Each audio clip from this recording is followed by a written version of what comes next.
Hey everybody, welcome back to World Carnivore Month.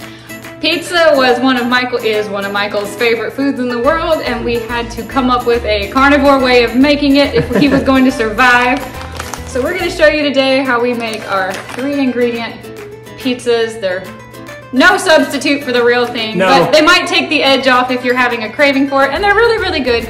Great little carnivore snack. Let's go. All right, so very simplistic. We have, I guess I need to tell this, we have an all corners brownie pan.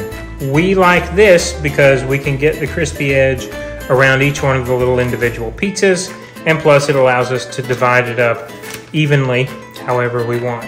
All I do is put enough cheese in here to coat the bottom. I would say it's less than 1/4 of a cup, but I can't tell you exactly. I just don't want to see the metal as we fill each one of the cups. The grease from the cheese is going to make the baking pan slick enough to not stick to the bottom. However, it is a little bit tricky. When they pull out of the oven, we need to let them set up for a few minutes. We can't pull them directly out because the cheese is almost liquefied.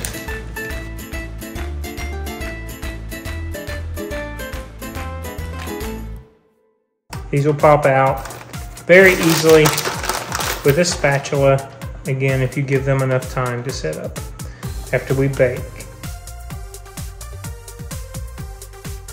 Now, we love Applegate. I get their bacon, I get their pepperoni, I get their hot dogs. This one, the pepperoni, is going to be 15 slices for a serving. So what I tend to do, even if Julie's not eating these, because sometimes I'll make an entire tray and this will be my dinner with like some pork rinds, I will put 2 per, and I'll show you that that's about the perfect number to allow the cheese to still cook underneath, but also get the pepperoni and the cheese crispy. So on this little corner pan, that's perfect.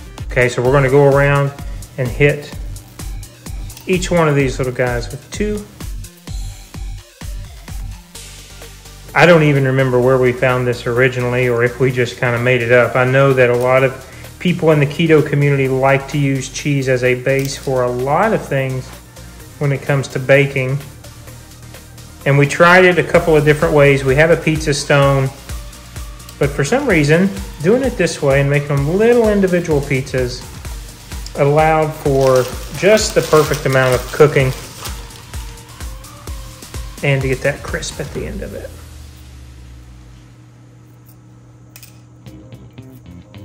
Okay, the last thing, and of course this is totally optional. I'm not telling you need sauce. We don't like a whole lot of sauce on our pizza if we ever get pizza, but I do love Tapatio as a hot sauce. All I will do, and I'm going to try not to be messy, is place 1 to 2 to 3 drops on top of the pepperoni.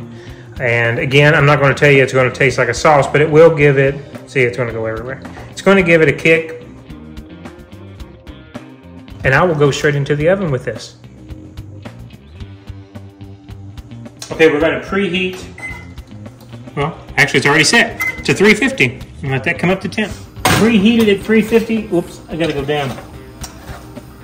We're going to check in on them in 20 minutes. There is a quick way to cook these if you want to turn them on broil, but you really have to be careful because they'll burn really easily. All right, the timer just went off, 20 minutes. Oh yeah, you hear that?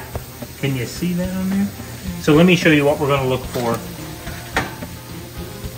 We want that golden right around the edges, maybe even on the other side of golden. Too. Yeah, they smell great. We're going to give these about 5 minutes to set up before we try to take them out of the pan. It has been 6 minutes. I know that's a random time, but you can see here, this is what you want. The cheese has to set back up, but if I get my fork underneath, they should just pop out. There's the bottom of them. Oh, nice and crispy. Yeah, and they are. You can hear that. They're nice and crispy. So we're just going to go around, taking our time, popping them up. Okay, here's what they look like when they are completely baked and completely set up. Crispy this time. You can hear them. Favorite snack. Julie knows I make these a lot of for a lot of like lunches, middle of the day snack. They're great. They're really great. We're serving them for a party favorite at a little game night tonight. I hope they enjoy it. Oh, they'll be delicious. I'm excited.